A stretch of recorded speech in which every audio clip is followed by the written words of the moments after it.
ಎಲ್ರಿಗೂ ನಮಸ್ಕಾರ.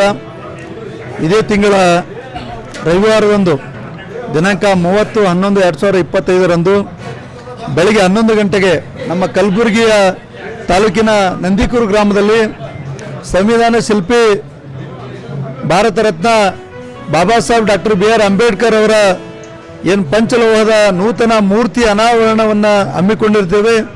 ಈ ಮೂರ್ತಿ ಅನಾವರಣಕ್ಕೆ ಪೂಜ್ಯ ಸಾನ್ನಿಧ್ಯವನ್ನು ವಹಿಸಿದ್ದಾರೆ ಪೂಜ್ಯ ಬಂತೆ ವರಜ್ಯೋತಿರವರು, ಬುದ್ಧವಿಹಾರ ಅಣದೂರು.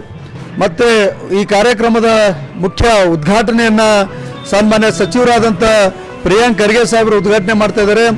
ಮತ್ತು ನಮ್ಮ ಕಲಬುರಗಿಯ ಸಂಸದರಾಗಿರ್ತಕ್ಕಂಥ ರಾಧಾಕೃಷ್ಣ ದೊಡ್ಮನಿ ಅವರು ನೀಲಿ ಧ್ವಜ ಮತ್ತು ಪಂಚಲೋಹದ ಪಂಚಶೀಲ ಧ್ವಜಾರೋಹಣ ನೆರವೇರಿಸಲಿದ್ದಾರೆ. ಅದೇ ರೀತಿಯಾಗಿ ಈ ಕಾರ್ಯಕ್ರಮದ ಅಧ್ಯಕ್ಷತೆಯನ್ನು ನಮ್ಮ ಕಲಬುರಗಿಯ ದಕ್ಷಿಣ ಮತಕ್ಷೇತ್ರದ ಶಾಸಕರಾಗಿರ್ತಕ್ಕಂಥ ಅಲ್ಲಂಪ್ರಭು ಪಾಟೀಲ್ ಸರ್ ಅವರು ವಹಿಸಲಿದ್ದಾರೆ. ಇದೇ ಒಂದು ಕಾರ್ಯಕ್ರಮದಲ್ಲಿ ನಾವು ವಿಶೇಷವಾಗಿ ತಮ್ಮ ಇಡೀ ಜೀವನವನ್ನು ಸಮುದಾಯಕ್ಕಾಗಿ ಮೀಸಲಿಟ್ಟಿರ್ತಕ್ಕಂಥ ಡಾಕ್ಟರ್ ವಿಠಲ್ ದೊಡ್ಮನಿ ಅಣ್ಣವ್ರನ್ನ ಇವತ್ತು ನಾವು ಆ ವೇದಿಕೆಯಲ್ಲಿ ವಿಶೇಷವಾಗಿ ಸನ್ಮಾನವನ್ನು ಮಾಡ್ತಕ್ಕಂಥ ಕೆಲಸವನ್ನು ಮಾಡ್ತಾ ಇದ್ದೀವಿ. ಒಟ್ಟಾರೆಯಾಗಿ ಈ ಕಾರ್ಯಕ್ರಮದಲ್ಲಿ ಕಲಬುರಗಿ ಜಿಲ್ಲೆಯ ಇನ್ನೂರು ಸಚಿವರಾಗಿರ್ತಕ್ಕಂಥ ಡಾಕ್ಟರ್ ಶರಣ್ ಪ್ರಕಾಶ್ ಪಾಟೀಲ್ ಸಾಹೇಬರು ಬರ್ತಾ ಇದ್ದಾರೆ. ಮತ್ತು ನಮ್ಮ KKDB ಅಧ್ಯಕ್ಷರು ಜವರ್ಗಿ ಮತಕ್ಷೇತ್ರದ ಶಾಸಕರಾಗಿರ್ತಕ್ಕಂಥ ಅಜಯ್ ಸಿಂಗ್ ಸಾಹೇಬರಾಗಿರ್ಬೋದು, ಉತ್ತರ ಮತಕ್ಷೇತ್ರ ಶಾಸಕರಾಗಿರ್ತಕ್ಕಂಥ ಕನೀಜ್ ಫಾತಿಮಾ ಮೇಡಮ್ ಅವರಾಗಿರ್ಬೋದು, ಮತ್ತು ನಮ್ಮ ಇನ್ನೋರ್ವ MLC ಆಗಿರ್ತಕ್ಕಂಥ ಜಗದೇವ್ ಗುತ್ತೇರ್ ಸಾಹೇಬರು ಆಗಿರ್ಬೋದು, ತಿಪ್ಪಣ್ಣಪ್ಪ ಕಮಕ್ನೂರ್ ಸಾಹೇಬರು ಮತ್ತು ಚಂದ್ರಶೇಖರ್ ಪಾಟೀಲ್ ಸಾಹೇಬರು, ಅದರಂತೆ ನಮ್ಮ KKTCಯ ಅಧ್ಯಕ್ಷರಾಗಿರ್ತಕ್ಕಂಥ ಅರುಣ್ ಪಾಟೀಲ್ ಸರ್ ಬರ್ತಾ ಇದ್ದಾರೆ. ಜಸ್ಕಾಂನ ಅಧ್ಯಕ್ಷರಾದಂಥ ಪ್ರವೀಣ್ ಪಾಟೀಲ್ ಅರ್ವಾಳ್ ಅವರು ಬರ್ತಾ ಇದ್ದಾರೆ. ಮತ್ತು ನಗರಾಭಿವೃದ್ಧಿಯ ಅಧ್ಯಕ್ಷರಾದಂಥ ಮಜಾರ್ ಆಲಂ ಖಾನ್ ಬರ್ತಾ ಇದ್ದಾರೆ.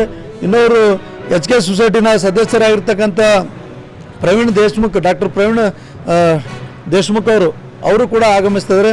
ಹೀಗೆ ಅನೇಕ ಕಿರಣ್ ದೇಶ್ಮುಖ್ ಅವರು ಆಗಮಿಸ್ತಿದ್ದಾರೆ. ಹೀಗೆ ಅನೇಕ ಗಣ್ಯಮಾನರು ನಮ್ಮ ಕಲಬುರಗಿಯ ಸಮಾಜದ ಜಿಲ್ಲಾ ಮುಖಂಡರು ಕೂಡ ಈ ಕಾರ್ಯಕ್ರಮದಲ್ಲಿ ಹೆಚ್ಚಿನ ಸಂಖ್ಯೆಯಲ್ಲಿ ಭಾಗವಹಿಸ್ತಿದ್ದಾರೆ.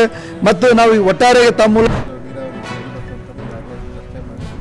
ಅದಕ್ಕೆ ಸಕಾರಾತ್ಮಕವಾಗಿ ಅಧಿಕಾರಿಗಳು ಹಾಗಾಗಿ ಖಂಡಿತವಾಗಿ ಕೆಲಸನೂ ಮಾಡ್ತೀವಿ.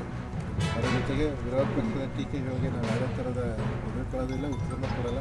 ಅಲ್ಲಿ ಮಾಡ್ತಿರೋರೆಲ್ಲ ನೋಡಿದ್ದೀವಿ.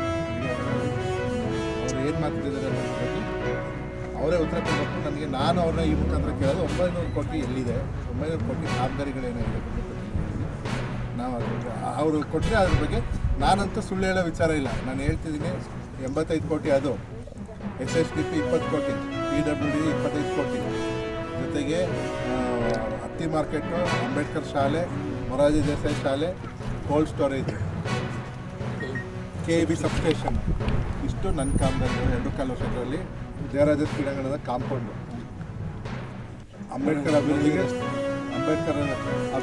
ಅಂಬೇಡ್ಕರ್ ಭವನದ ಅಭಿವೃದ್ಧಿಗೆ 1 ಕೋಟಿ, ವಾಲ್ಮೀಕಿ ಸಮುದಾಯ ಭವನಕ್ಕೆ 1 ಕೋಟಿ, ಕನಕ ಭವನಕ್ಕೆ 75 ಲಕ್ಷ, ಜೊತೆಗೆ ಈಗ ಗ್ರಾಮೀಣ ಪ್ರದೇಶಗಳಲ್ಲಿ SCP ಗ್ರಾಂಟಲ್ಲಿ ರೋಡ್ಗಳು. ನಾನು TSP 2 ವರ್ಷದಲ್ಲಿ ಜೈನ್ ಕುರುಬಾಗಿ ಬಂದಿದೆ. ಇನ್ನು ಈ ವರ್ಷ ನಮಗೆ ಎಕ್ಸ್ಪೆಕ್ಟೆಡ್ ಮಾಡಿದ್ದೀವಿ 1 ಕೋಟಿ, ಅದರಲ್ಲಿ 3 ಕೋಟಿ ರಸ್ತೆಗಳು ಕೊಡ್ತಾರೆ ಅಂತ ಈಗಾಗಲೇ ಅದು ಅಪ್ರೂವ್ ಆಗಿದೆ. ಸೊ ಅದನ್ನು ಕೂಡ ಮುಂದಿನ ದಿನಗಳಲ್ಲಿ ಶುರು ಮಾಡ್ತೀವಿ. ಸುಳ್ಳು ಹೇಳೋ ಪ್ರಮೇಯನಲ್ಲಿ ಸುಳ್ಳು ಹೇಳಿ ನಾನು ಹೆಸರು ಮಾಡಬೇಕಾಗಿಲ್ಲ. ನಾನು ಯಾವುದೇ ಕಾರಣಕ್ಕೂ ನನ್ನ ಕೈಲಾಗಿದ್ದೇ ಮಾಡಿದ್ದೀನಿ ಅಂತ ಹೇಳ್ತೀನಿ ಹೊರತು ನಾನು ಹಿಂದೆ ತಂದಿದ್ದ ಗ್ರ್ಯಾಂಟ್ಗಳ ಬಗ್ಗೆ ಮಾತಾಡಲ್ಲ. ಮುಂದೆ ತಂದು ಮಾಡಿದ್ರೆ ನಮ್ಮ ಕ್ಷೇತ್ರದ ಜನ ನನಗೆ ಆಯ್ಕೆ ಮಾಡಿದರೆ ಅವ್ರ ಪ್ರಕಾರ ಕೆಲಸ ಮಾಡ್ತೀನಿ. ಸೊ ಹಾಗಾಗಿ ವಿರೋಧ ಪಕ್ಷರು ಏನೇ ಮಾತಾಡಿದ್ರು ಅದಕ್ಕೆ ನಾನು ಉತ್ತರ ಕೊಡ್ತೀನಿ.